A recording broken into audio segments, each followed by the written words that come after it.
No, bună seara! Da, păi eu sunt Ioan. Bună seara, dragii mei! Eu sunt Miss Mărie. Dragii mei, dragii noștri, să vă povestim viața noastră a lui Ioan și a lui Mărie, cum ne-am cunoscut noi. Ioane, dragă, zi tu primul, bărbățele.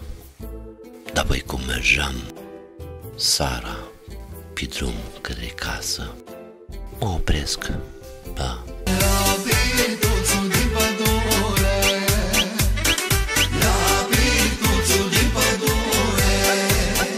Mă așezai la o masă, căci supărat rău mai eram. Tare supărat mai eram. Și băieții plâng câteodată. Și băieții plâng, nu-i așa? Și băieții plâng câteodată. Câteodată plâng, nu-i așa? Tocmai și terminam serviciu, că știți să lucrez la... Cine a pus șaurma în drum? Cine a pus șaurma în drum? Cine a pus șaurma în drum? Mă îmbrac și tocmai și vreau să plec către casă. Și cum afară era urât și târziu. Și afară plouă și trecut de oră 9. Și cum un prieten nu aveam, am intrat într-un birtuț. Multă lume, gălăjii, oameni mulți. De zile stau și beau, pe acasă nu mai beau lume. Nu mă las când nu mă văd, nu plec până nu beau tot. Mă uit în jur să caut și eu un loc, să mă așez. Și când mă uit și să văd la o masă singur el, Ioan. Ioan an eu, voinic, frumos, frumușel. Nu mi-e frică de bau-bau. Nu mi-e frică de bau-bau. Mă duc la el și mă așez la masă la Ioan. No, cum stăteam eu așa, gândurile mele mă trezesc cu Mărie lângă mine, la masă la mine. No, tu l-ai, Doamne, ce ființă, da, păi și cum arăta. La soare priveai, dar la dânsa ba. Sex era în gură, un dinte, da, unul ba. No, și zic să bem un pahar de vin. Da, păi, cum am terminat noi vinul și cum ploaia a stat, Mărie mi-a spus să mergem acasă la el. Hai acasă, puișor, că micuța cârciumioară, din toți câți au fost aseară, am rămas numai noi doi. Știți că eu mi-s cavaler. Ion e un cavaler, este un bărbat cu pretenții. Și am dus-o pe Mărie cu taxiul acasă. Du-mă acasă, măi tramvai, du-mă acasă, ce mai stai? Hai băieți, hai prieteni, ajungi acasă, Ioan an eu, s-o toloniet, s-o pus pe un pat, că era obosit și supărat. Supărat sunt, Doamne, numai supărat. No, eu mă frământ și nu mai pot. Și îi zic: Ioane, Ioane, toată lumea doarme, numai eu nu pot să dor de dorul lui Ion. apoi încep să mă hârjonesc, să mă culcușesc lângă el, să-l șupiesc, să-l provoc.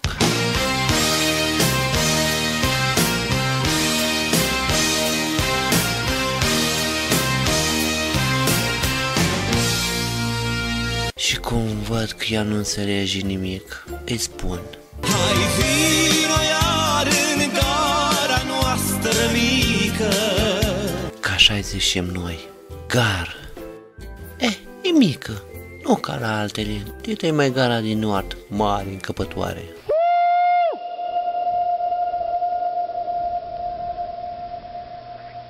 No, când văd că e musai, să fie musai cu plăcere. Bag cărbun la locomotivă și pornesc.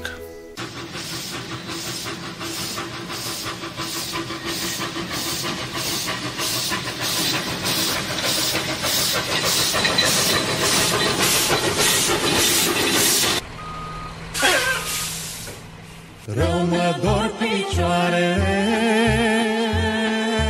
de bătut cărările. Dragii mei, geni au fost. Geni au fost. A fost trenul cam scurt, e adevărat, cu puține vagoane. Și-a fost și cam rapid, pot să spun că expres. Nu ca altă dată, trenuri de acelea lungi, cu vagoane multe, de acelea care erau personale, marfare, și treceau prin gară, de stremura gara, de simțea gara, cum trecea de tai mai trenul. Da, bun a fost și așa era rapid. Taci! Ce te-aș bate? No, după seara aceea, dragii mei, Maria mi-a pus gând de sărătoare. Da, păi, cum și mie mi-a plăcut și cum mie mi-e dragă, le-am spus tuturor prietenilor, tovarășilor și părinților mei că vreau să mă însor. Dar lasă nu-i bai, mă însor la anul mai. Au fost cu toți alături de mine, s-a bucurat și mi-au transmis cele bune. Ce bine pare că ai luat țeapă, ce bine pare că ai luat țeapă. Dragii mei, au fost nuntă mari, veselie, bucurie, cu dans și cu chiuituri.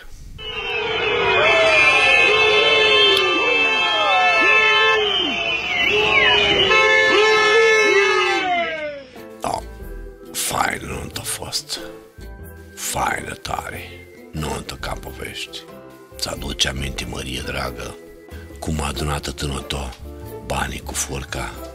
Așa ai adunat, prieteni, cu forca. Poți să ai lumea la picioare, banii cu furca să-i întorci, banii cu furca să-i întorci, banii cu furca să-i întorci. Da, Ioane, Ioane dragă, cine nu dădea banii, tăticu îl întorcea înapoi cu forca.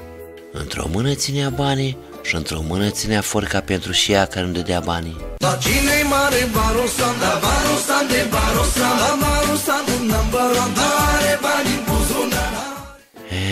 Dragii mei, nu așa am ajuns să fim noi, Ion și Mărie, să fim noi un cuplu care ne iubim și care suntem și acum la vârsta aceasta. Așa, Ioane dragă, așa e, dragii mei, că tare mult ne iubim și tare îl iubesc pe Ioana meu. Of! Foaie verde și dudău, ce bine trăiau flăcău, că încălicam calul meu, umbla pe unde vreau eu. Dar e bine și însurat, că știu sala un să trag, la perina de bumbac, umplută cu liliac. Măi, dragă nevastă, de ce ești tu supărată? Când te uiți la fața mea, parcă ai vrea să-mi spui ceva.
Nevasta mea, tu nu vezi că viața-i grea,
nevastă vremea nu iartă, nu mai sunt ce-am fost odată.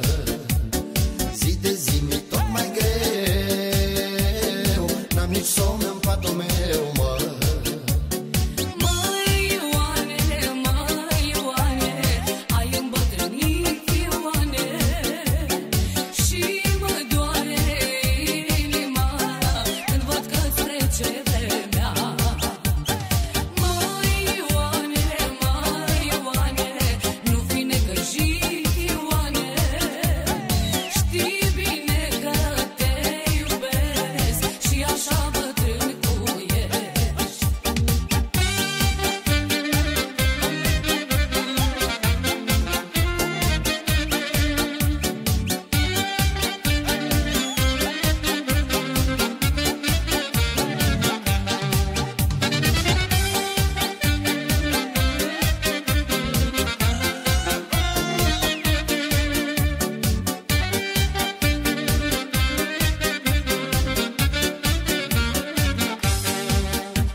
Mă privesc și văd că îmbătrânesc.